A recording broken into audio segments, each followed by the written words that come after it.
Welcome to the HealthLaw HotSpot. HealthLaw HotSpot is a podcast for physicians and health professionals that covers the legal issues and trends that affect the healthcare industry. Hi, everyone. Welcome to the HealthLaw Hotspot. I'm Ericka Adler, shareholder and leader of the healthcare practice at Rajesh and Andrus. And today we're going to be talking with Rajesh Voddiraju, who I've known for quite a number of years. And Raj has been very involved as a healthcare entrepreneur for the past 25 years. Those listening may be familiar with his prior venture, which was Health Bypass. Am I saying it right? Health Bypass, which was a solution that helped redefine the patient revenue cycle and introduce things like cost transparency, convenience, and kind of a peace of mind for healthcare providers and consumers. He's now gone to the next level and started a new company called Stitch PEO, which I was really interested in talking to you about because Stitch PEO addresses what many healthcare practices are struggling with, which is how to stay independent or be independent, but still be able to handle HR challenges, benefit challenges, and other types of things that really are a struggle for independent practices. And one of the major reasons that they often choose to become employees or sell. So thank you for joining us today, Raj. Yeah, great to be on this show with you, Ericka.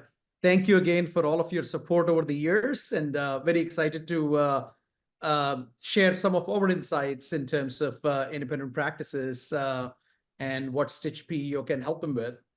Okay, perfect. So let's start with kind of what you've seen over the years in terms of the struggles that independent practices are having and some of the things that you've kind of devoted yourself to helping them with. Yeah. So just for context, as you mentioned, I've been in healthcare for a long time. I come from a large family of physicians, have been an investor in a chain of urgent care clinics in the Chicagoland area through Health iPass, worked with many thousands of physicians, independent physicians in large group practice settings with 800 plus docs in a multi-specialty group, all the way to single specialty, 3-5 doc kind of single specialty group. So firsthand, I've kind of been watching what's happening with independent practices. As we all know, 2022, the last set of data that we have, 46% of all physicians now work in independent practice settings. And that used to be in the 60% about a decade ago. It was maybe in the 74-75% range back in the 80s, right? So I firmly believe independent practices are the backbone of the US healthcare system, and it is so important for all of us to do our little part in helping independent practices. And as you and all of your your readers know and listeners know, Ericka, independent practices have a lot of challenges. Number one, of course, is reimbursement and falling reimbursements. Number two is wage inflation and cost inflation. And these two pressure points, unfortunately, create margin compression that begins to affect the psyche of the independent, practitioners to say, should I still remain independent? And across the board, the number one thing that we hear is staffing challenges, right? And as we talk to practices, they're looking for better ways to solve this issue of how do I manage my workforce? And we say people make the practice. You can do all the great things, and of course, being a physician is so rewarding. But ultimately, in service of your patients, if you don't take care of your employees, the practice is not going to continue to thrive. And so, like I said, our focus has been how do we get and help independent practices keep their employees happy? Because we know if it's happy employees, the patient experience will be incredible. So it'll be happier patients and therefore a thriving independent practice. That makes a lot of sense. And I know, one of the things that my doctors, at least when I help them either sell or go become employees, is they don't have time to play that role in their practice. They don't have the experience often to be experts at anything other than being a doctor. It can be expensive sometimes to pay for that experience. And a lot of them, they don't have time. They just don't want the headache. And the one of the top reasons that a lot of them will choose to sell or choose another route rather than staying independent is just the administrative hassle. And so they often, they don't have that anymore when they sell, the private equity or the hospital or whoever it is. They have a whole team of people that handles that, right? So I'm also seeing a trend of, doctors who did sell or did become employees going back out to private practice now, and they're realizing how much they depended on those type of services. So, I guess what I'm interested in hearing is when they are looking to kind of fill these needs, how does Stitch speak to those needs? What does it offer? What can Stitch do that they may be struggling with? Yeah. No, great question, Ericka. And as you know, any small business and any small practice, small to mid-sized practice, right? One of the big line items of expense is obviously wage, and closely following wages is benefits and the cost of benefits. And good benefits help you attract great talent. It helps you retain great talent. And if you're a 20 employee practice or a 50 employee practice or a 150 employee practice, unfortunately, you're only going to get a 20 employee rate in terms of premiums and the kind of plans that you can offer. And there is no easy way, and this is the realization that I had, that the only way to help these practices is to band them together to achieve greater economies of scale, so that it's no longer a 20 employee practice, it's part of a larger pool of employees. And luckily, as I have experienced in the high-tech space, the professional employer organization, the PEO, is a great model to aggregate lives without creating the onerous, potentially oversight of an MSO, if you will, right? Everybody is familiar with co-ops. Everybody is familiar with group purchasing organizations. So think of Stitch as a group purchasing organization for the sake of procuring the best employee benefits, and also to receive fractional HR services through certified professionals that can help you ensure that you have a good employee handbook that documents clearly what are compliant practices depending on where you're practicing, and making sure as part of the service that we are also taking care of all of your, schedule management, time reporting, payroll administration, tax filings. All that back office, if you will, is essentially handled through Stitch as sort of that backbone for the practices. And no, you said it right? If I'm a practice administrator and also the physician administrator of a small group practice, I don't have the expertise to understand the ins and outs of payroll and schedule management. I don't have the HR expertise. Simple questions could turn into something that becomes a big storm, if you will, right? If it is not handled properly. And there are a number of areas from a potential liability standpoint. For example, it's so shocking to me how many independent practitioners, while they all get medical malpractice or professional liability insurance, Ericka, that they don't think about employment practices liability, right?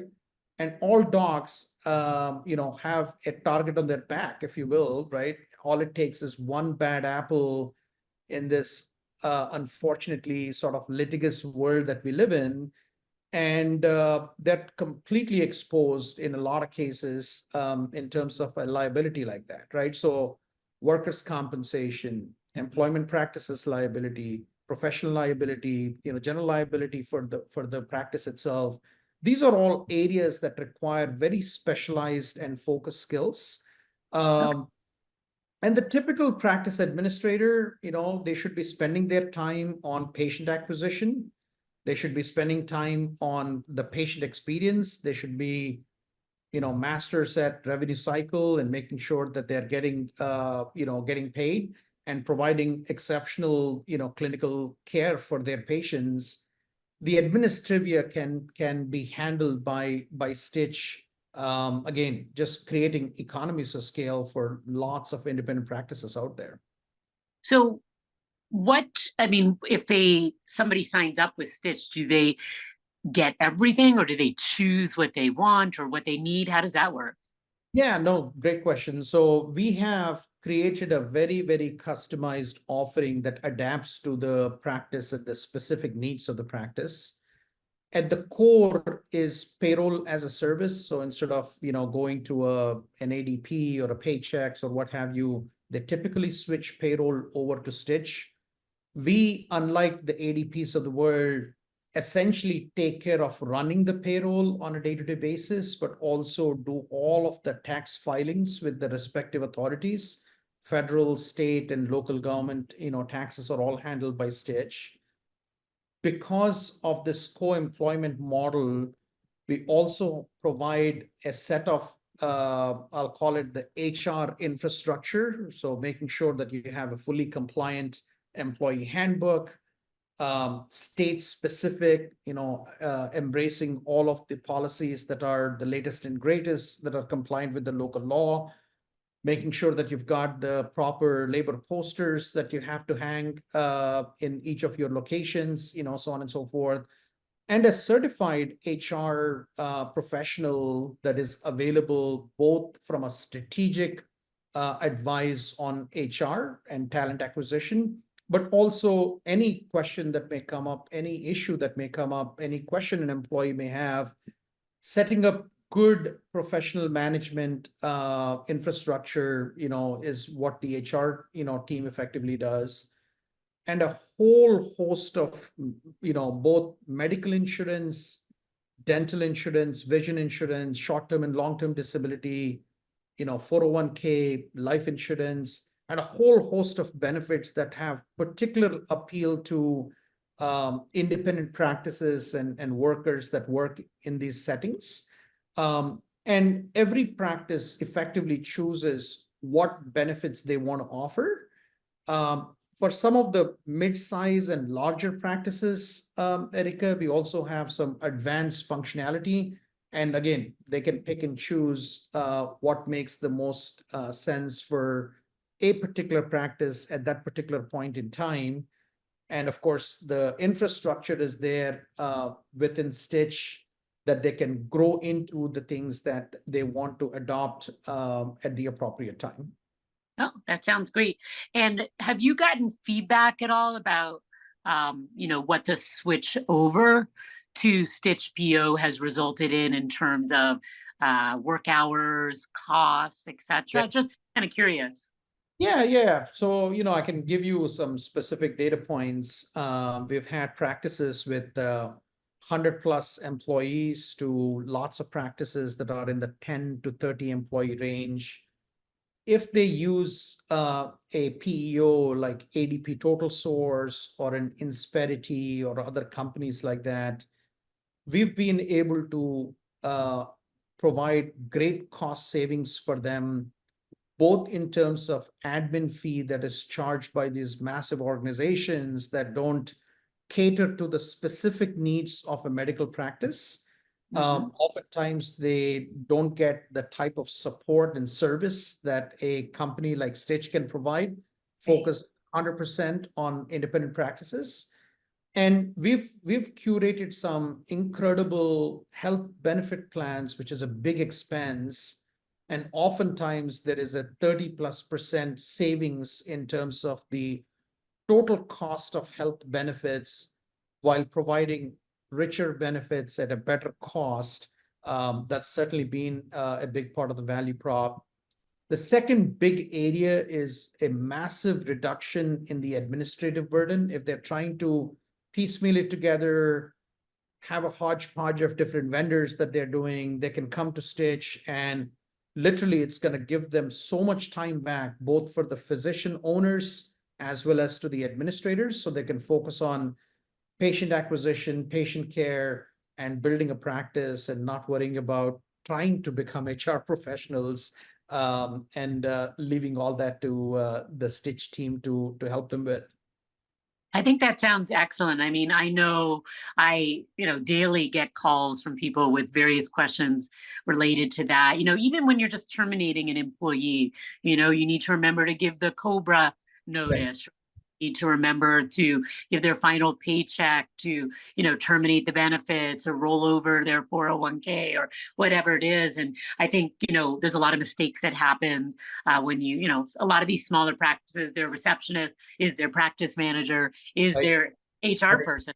So I Right. could totally see how that works. And there are a lot of issues that are very specific to healthcare that somebody who's running an architectural firm or a big company is just not going to be sensitive to. So I totally get that. Do you plan to expand the type of services that Stitch is going to offer? What do you see kind of going forward? Yeah, no, great question. We are focused, like I said, 100% on independent healthcare groups and specifically medical practices, dental practices, and so on, Ericka. So providing a complete set of, while still customizable, a complete set of solutions that will help them take care of anything related to employees. So hiring people, onboarding people, training people, managing and helping with the effectiveness of their existing staff, both clinical and non-clinical. And the things that go into making employees happy. So benefits is obviously a big part, and not just health insurance. That's table stakes, right? We, for example, have a service that we call it the Life Concierge. It can help the high-stressed employees, whether it's the physicians, the clinicians, the nurses, the front desk, whoever, with anything that they need, right? It could be, hey, I want to get an appointment for, getting my nails done, or I want an appointment for a plumber to come fix something, or I need to plan a family vacation and I need help, creating that. We've got a concierge service that helps employees that work in medical practices with what we call life stressors. And it I can can turn their to-do list into a ta-da list, if you will, right? That gets done. That's a very specific service that people don't think about how that can be so helpful to boost employee morale. And for a relatively inexpensive and low investment, they can offer that either as a benefit to all of their employees or for a certain class of employees as an executive benefit, for example. We provide credentialing and monitoring of their licenses, for example, as part of our platform. We've got compliance and healthcare 101 type of training that we offer, particularly as you mentioned, if they bring people from other industries on the non-clinical side, administrative, what have you, functions. These are examples of things that take off work from the practice administrator that's already stressed out and Right. has got a lot of things on their plate. And we will continue to expand into professional liability coverage, again, helping drive economies of scale and better pricing for all of the practices that become part of the Stitch umbrella. Right. I think this sounds like an incredible idea. I know that you definitely had supportive investors as you build this up. And has it been well received by independent practices? Are they recognizing what Yeah. you Yeah, able? no, it's been incredible in the very short period of time that we've launched this, Ericka. We've had the support of many practices in Chicago, in Illinois, in California, New York, New Jersey area, so on and so forth, which are the markets that we started in. Just the other day, we publicly announced the round of funding, as you mentioned, from an incredible investor called Redesign Health. We received 8.75 million in seed funding, which, as you know, is very, very unusual to have that level of funding. It's just a testament to the strength of the need in the market and the solution that we've kind of created for independent practices. We've also had the support of independent practice associations like the Independent Physicians and Providers of Illinois, IPPI, for example, that have embraced Stitch as a gold standard or a preferred, partnership across the 120 plus practices that are part of IPPI. And a lot of the IPAs of large health systems we are actually in conversations with, as well as several revenue cycle management companies, healthcare IT companies that see this as a tremendous value to offer to their clients. Yeah, it's just been phenomenal to see this reception from independent practices nationwide. Yeah, I think it sounds like a great idea. I think you've really pinpointed, what independent practices are looking for. What will help keep them independent or help them go back to being independent, which is something, near and dear to my heart since I work with so many independent practices. I see them selling, right and left. And I know that, hopefully the future will make it a little bit easier for them to stay in practice privately rather than, continuing to sell. So any final thoughts you want to share? Yeah, look, I've a lot of family members that are physicians, as I mentioned. Independent practices can be such a rewarding experience, and both financially as well as for them as practitioners. I didn't go to medical school. When they went to medical school, they don't get trained on all of the administrivia that they have to deal with, and that's the frustration that it causes. And we are very glad that we can, help independent practices band together ultimately to offer better benefits at a better price for their staff, and attracting and retaining staff in this very important part of the healthcare ecosystem, like you said, is very near and dear to my heart. And I'm so glad that we are seeing both the interest and reception from investors and clients and a number of channel partners alike. And I look forward to continuing this growth and continuing to invest on the things that will make independent practices thrive in our healthcare system. I agree, absolutely. So what we're going to do is we're going to share your information and a link and some info about your Stitch PEO services when we post this. And if anybody has any questions, I welcome them to reach out to me or to Raj directly. And I'm sure there's so much more that you could say about what you guys are doing, but I really think this is an important service. I wanted my independent doctors that are out there, or those thinking that it's too overwhelming to start a practice or too overwhelming to go back to private practice, to know that there are some options out there that can really help them. So thanks so much for joining me. I appreciate it. Yeah, thank you, Ericka. And our website is stitchpeo.com, and look forward to the opportunity to have any conversations with any of your followers and readers. Thank you so Great. much. My pleasure. And thank you all for joining the HealthLaw Hotspot. You can see more of our podcasts at ralaw.com. Thanks for joining me. The Retzel HealthLaw Hotspot is made available by the firm and its attorneys for educational purposes and to provide general information, not to provide specific legal advice. Use of the Retzel HealthLaw Hotspot does not create an attorney-client relationship between you and the firm or any of its attorneys. The Retzel HealthLaw Hotspot should not be used as a substitute for competent legal advice, and you should contact an attorney in your state about any legal needs or questions you may have.